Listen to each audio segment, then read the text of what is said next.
میں ابتدا کر رہا ہوں قربانی کی فضیلت پر مبنی 2-3 احادیث سے، اور اس کے بعد پھر ہم اس کے مسائل کو بالخصوص آج جاننے کی کوشش کریں گے۔ حاضرین محترم، تاجدار کائنات صلی اللہ علیہ وآلہ وسلم کے پیارے صحابی حضرت سیدنا زید بن ارقم رضی اللہ تعالیٰ عنہ وہ بیان کرتے ہیں کہ رسول اللہ صلی اللہ علیہ وآلہ وسلم کے صحابہ کرام نے عرض کیا، یا رسول اللہ صلی اللہ علیہ وآلہ وسلم، یہ قربانیاں کیا ہیں؟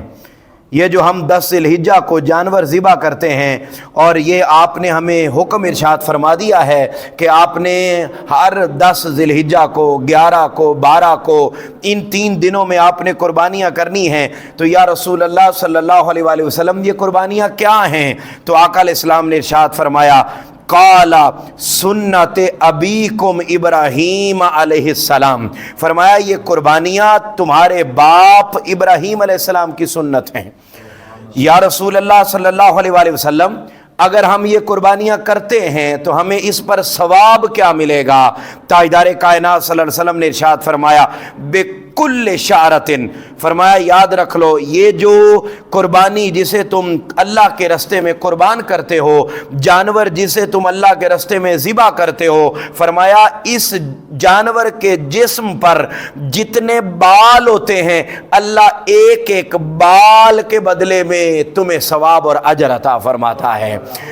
پوچھا یا رسول اللہ صلی اللہ علیہ وسلم، پھر اون کے بارے میں کیا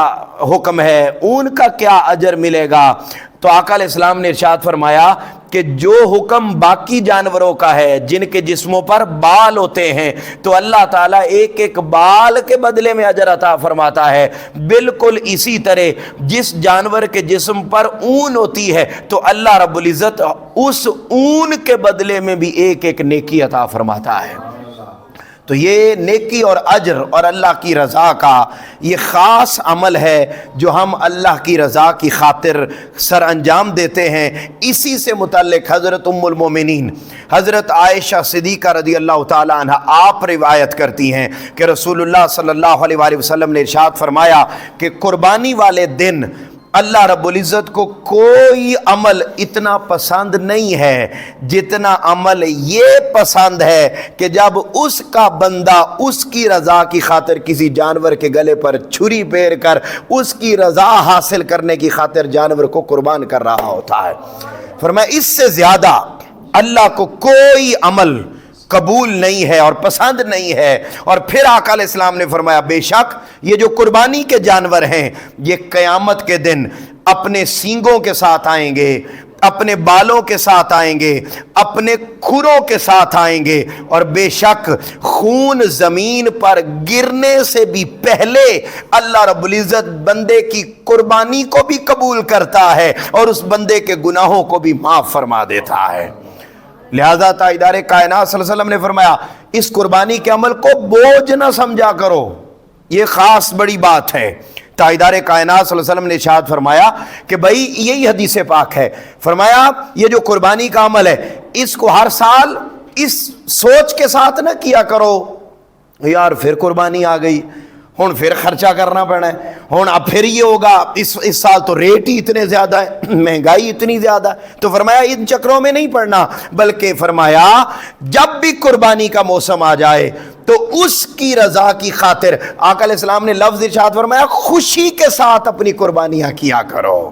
کیونکہ جب انسان خوشی کے ساتھ قربانی کرتا ہے تو خوشی کے ساتھ کی گئی قربانی کو اللہ رب العزت اس بندے کے دل، اس کے ارادے، اس کی نیت کو دیکھتا ہے۔ ادھر وہ جانور کو لٹاتا ہے، ادھر وہ چھری چلاتا ہے، ادھر خون اس کے گلے سے نکل کر زمین کی طرف جا رہا ہوتا ہے، اللہ اس بندے کی قربانی کو بھی قبول کرتا ہے، اس کے گناہوں کو بھی مٹا دیتا ہے۔ یہی حدیث پاک پھر آقا علیہ الصلوۃ والسلام نے ایک اور مقام پر ارشاد فرمایا، اور یہ بڑی خوبصورت بات آقا علیہ السلام کی اپنی سنت مبارک کہ آقا علیہ السلام خود تو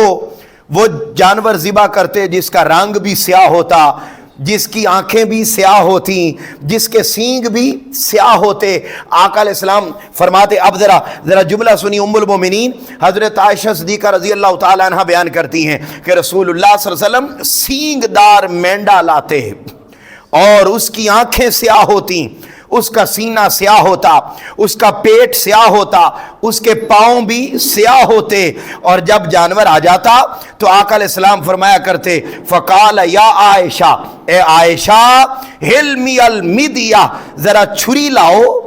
ام المومنین حضرت عائشہ صدیقہ رضی اللہ تعالیٰ عنہ کو فرماتے چھری لاؤ، کہتے چھری لاتے، میں لے کر آتی، آقا علیہ السلام اسے پتھر پر تیز کرتے، تیز کرنے کے بعد آقا علیہ السلام اس چھری کو ہاتھ میں لیتے، مینڈے کو پکڑ کر لٹاتے، اور لٹانے کے بعد جب ذبح کرنے کا ارادہ کرتے تو اس سے پہلے تاجدار کائنات صلی اللہ علیہ وسلم دعا کیا کرتے اور کچھ کلمات ارشاد فرماتے، اور وہ کلمات کیا فرماتے؟ فرماتے بسم اللہ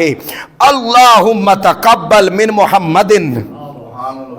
اللہم تقبل من محمد و آل محمد و امت محمد۔ تاجدار کائنات صلی اللہ علیہ وآلہ وسلم جانور کو لٹا کے تو اللہ کی بارگاہ میں دعا کرتے، میں اس جانور کو اللہ کے نام پر ذبح کر رہا ہوں، اے اللہ تو اسے محمد کی طرف سے صلی اللہ علیہ وآلہ وسلم، محمد کی پاک آل کی طرف سے اور محمد مصطفیٰ کی امت کی طرف سے اپنی بارگاہ میں قبول فرما لے۔ تو تاجدار کائنات صلی اللہ علیہ وسلم اس طرح قربانی کہ یعنی کوئی عمل کرنے لگے ہیں، نہ مصطفیٰ کبھی اپنی آل کو بھولتے ہیں، نہ کبھی اپنی امت کو بھولتے ہیں۔ حاضرین محترم، اب یہاں دیکھیے آقا علیہ السلام نے یہ فرماتے، اور یہ بھی دیکھیے کہ جانور ہم تو عام ہیں، یا بڑا ایمان افروز حدیث پاک مجھے یاد آئی، آپ کا ایمان تازہ ہوگا، یہ تو جانوروں کا مقدر کہ وہ مصطفیٰ کی چھری کے نیچے آ جاتے، کیا مصطفیٰ پاک صلی اللہ علیہ وسلم کی چھری کے نیچے آ جاتے، اور اس پر حدیث پاک ہے، اور وہ بڑا ایمان افروز واقعہ ہے۔ فرمایا اللہ تبارک و تعالی، آقا علیہ السلام نے ارشاد فرمایا اللہ کے نزدیک سب سے زیادہ فضیلت والا دن وہ قربانی کا دن، فرمایا اس کے بعد یوم القر، یعنی 11 ذی الحجہ، عید سے اگلا دن، فرمایا عید والا دن سب سے اعلیٰ 365 دنوں میں، اس کے بعد اگر کوئی فضیلت والا دن ہے تو وہ 11 ذی الحجہ کا عید کے اگلا دن وہ فضیلت والا ہے۔ آقا علیہ السلام کے پاس 11 ذی الحجہ کو، 10 ذی الحجہ کو نہیں، 11 ذی الحجہ کو آقا علیہ السلام کے پاس 5 یا 6 اونٹنیاں لائی گئیں نا، تو لائی اس نیت سے گئی تھی کہ ان کو اللہ کے راستے میں قربان کیا جائے گا، ان کی قربانی کی جائے گی۔ کہتے ہیں جیسے ہی وہ 5 یا 6 اونٹنیاں آقا علیہ السلام کے سامنے لائی گئیں، ہر اونٹنی کی کوشش تھی وہ خود آگے بڑھ کے آقا علیہ السلام کے سامنے اپنے آپ کو پیش کر رہی تھی، ہر ایک کی خواہش تھی، اور ہر اونٹنی یہ چاہتی تھی کہ آقا علیہ السلام نہر کا آغاز مجھ سے کریں۔ یہ آقا علیہ السلام کا حسین معجزہ تھا، یہ آقا علیہ السلام کے ساتھ جانوروں کی محبت تھی، یہ آقا علیہ السلام کے ساتھ جانوروں کا عشق اور وارفتگی اور تعلق تھا کہ جانور خود بخود، اونٹنیاں 5-6 لائی گئیں اور وہ آقا علیہ السلام کے سامنے خود بخود وہ کیا کر رہی ہیں، وہ نہر کے لیے اپنے آپ کو پیش کر رہی ہیں۔ جب وہ ساری نہر ہو گئیں تو اس کے بعد آقا علیہ السلام نے آہستہ سے کچھ کہا،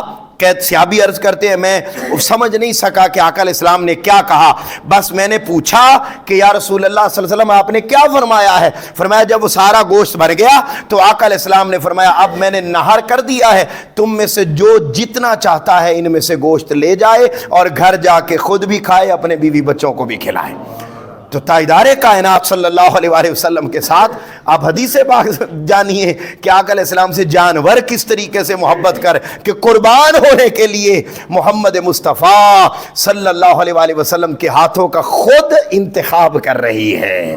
حاضرین محترم، یہ جو قربانی کا معاملہ ہے یہ سارے کا سارا آپ جانتے ہیں کہ اللہ رب العزت نے حضرت ابراہیم علیہ السلام کو لخت جگر بڑھاپے کی عمر میں عطا فرمایا۔ اب یہ واقعہ آپ نے سنا ہوا ہے، مگر میں کچھ لائنز آج میرے موضوع کا حصہ نہیں تھیں، مگر جب میں پڑھ رہا تھا تو یہ جملے مجھے اتنے پسند آئے کہ میں نے چاہا کہ میں یہ جملے ضرور آپ کے ساتھ شیئر کروں، اور وہ بڑے ایمان افروز جملے ہیں، جو جملے حضرت اسماعیل علیہ السلام نے اپنے بابا حضرت ابراہیم علیہ السلام کو عرض کیے۔